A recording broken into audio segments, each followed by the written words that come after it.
What's up, good people? Welcome to my channel. For those of you new to my channel, my name is John and I enjoy doing magic tricks for people and reading about magic history.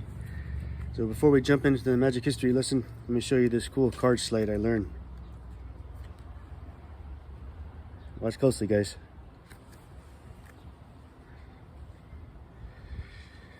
So in this video, I'm going to be reading you chapter 8 of David Copperfield's History of Magic, and I hope you guys enjoy it. Please smash the like button, subscribe. Watch till the end. We'll see what Houdini thought about this legendary magician and the actions he took. Let's get into it. Step 1, wake up early, gonna rise with the sun. Step 2, get some good, some food in you. Step 3, think real hard about what you want to be. Step 4, everybody just do you. Okay, YouTube, so it's another beautiful day in sunny California, and I'm here to read you this David Copperfield History of Magic, chapter 8 in this book. Chapter 8, we're off to see the wizard. Harry Kellar. Nest of boxes.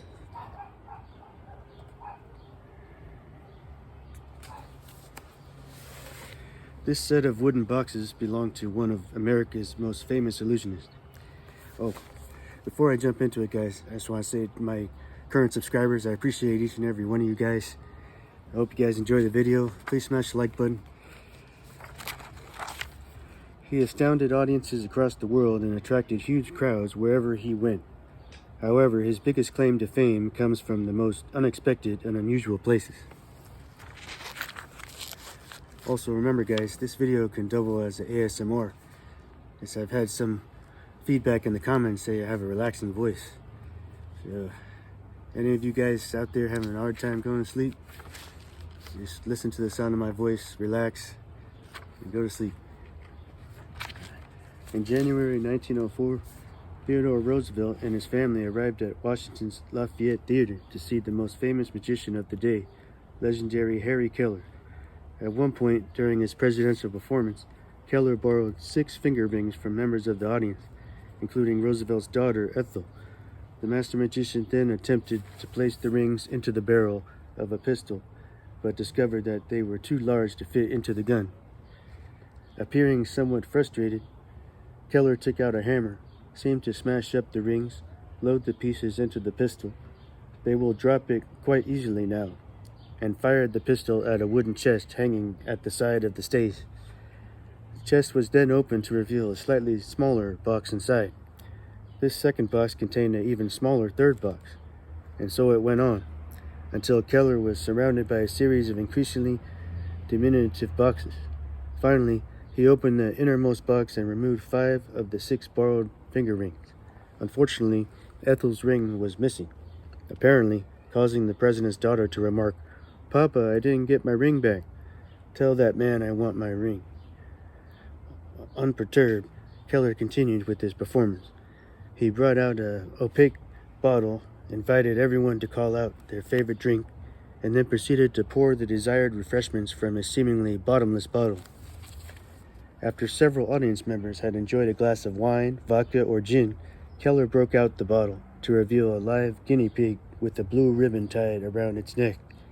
Even more remarkably, Ethel's ring was attached to the ribbon. Finally, Kellar was wrapped up the guinea pig in paper and offered it to the president's daughter as a pet. However, when Ethel unwrapped the parcel, the guinea pig had been transformed into opaque pink roses. The president and first lady laughed, Ethel smiled, and Roosevelt's son, Kermit, openly expressed his disappointment at losing a potential pet. Shucks. Here's a picture of the legendary magician. The insert says, Harry Kellar staged elaborate magic performances during the late 1800s and early 1900s, and was known as the Dean of American Magicians.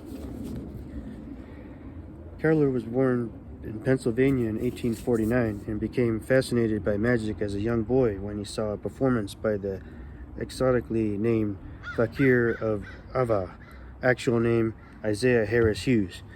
At the time, 2 magicians called the Davenport brothers were performing an innovative act in which they were tied up in a cabinet along with bells, tambourines, horns, and the like, and then appeared to summon the spirits to have them play the instruments.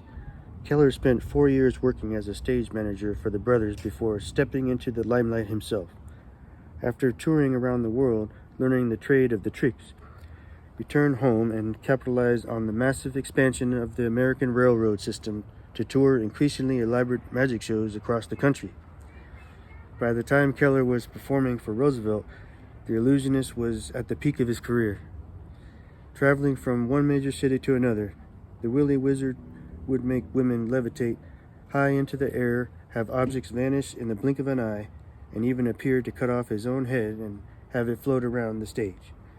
Kellar's impressive reputation, combined with his gigantic amp-based posters, ensured impressive ticket sales and packed auditoriums wherever he went.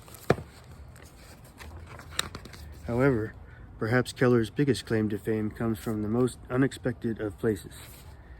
In 1900, author L. Frank Baum and illustrator William Denslow published their children's novel, The Wonderful Wizard of Oz. The book describes the adventures of a young Midwestern farm girl called Dorothy in the magical land of Oz.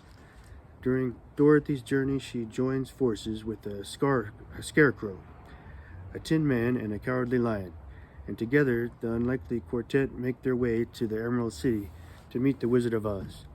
Some magic historians have suggested that Kellar may have been the inspiration for the wizard in Baum and Denslow's classic story. When The Wizard of Oz was written, he was by far the best-known magician in America, and Denslow's illustrations depict a bald-headed, clean-shaven, middle-aged wizard who bears a striking resemblance to Kellar.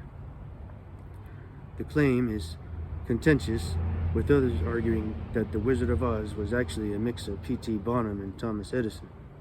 However, regardless of whether Kellar really was the inspiration for all-powerful wizard, there are several interesting similarities between the two men.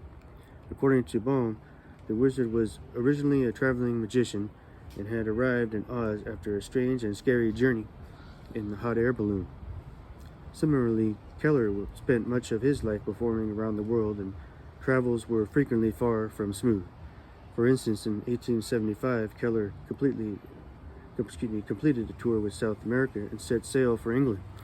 Unfortunately, his ship ran into dense fog and collided with rocks off the coast of Brittany. Although Kellar and his fellow passengers were able to escape to a nearby island, all of the magician's props and possessions reportedly ended up at the bottom of the sea.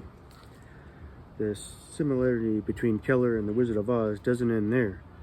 Although mainly benevolent and well-meaning, the Wizard of Oz is not above the occasional misdemeanor, and even sent the innocent Dorothy on a potentially deadly mission to kill his nemesis, the Wicked Witch of the West. Similarly, when Kellar found himself in a tight spot, he may not have been engaging in a spot of skullduggery. In 1901, he discovered that British magician John Neville Maskelyne had added a new and dramatic levitation illusion to his show. When Maskelyne refused to tell his American competitor how the illusion was achieved, Kellar traveled to London and went to several Maskelyne shows. He sat in different parts of the auditorium and reportedly even used opera glasses to get a better look at the stage, but still struggled to discover the secret. At the time, a German sleight of hand artist named Paul Valadon was performing with Maskelyne. Kellar eventually poached Valadon from Maskelyne by offering him the opportunity to perform across America. Many magicians historians believe that Valadon told Kellar the innermost secrets of Maskelyne's levitation. Whatever the truth of the situation, Kellar was soon presenting his own version of the levitation, without Maskelyne's permission, on a nightly basis. Kellar retired in 1908. Around a decade later, the great Harry Houdini persuaded the legendary performer to return to the stage for one final performance. Here's a picture there, you see, on the posters for the show. Insert says, Kellar's book explained how to produce eggs from a top hat and how to stick a dinner knife into your hand.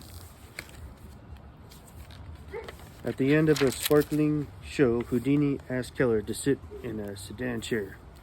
With a 125-piece orchestra playing Auld Lang Syne, a group of magicians lifted Kellar onto their shoulders and slowly carried him around the stage. Kellar went to the Great Emerald City in the sky in 1922. Houdini was hugely impressed by the magician and was eager to write his biography. Alas, Houdini was only penned 100 pages before passing away 4 years after his hero. Houdini's manuscript, along with hundreds of letters between Houdini and Kellar, now reside in my museum, that is David Copperfield. These documents, along with the historic boxes that once entertained the Roosevelts, remind us that Harry Kellar was a wonderful wizard because of the wonderful things he did. There's another picture in the book there.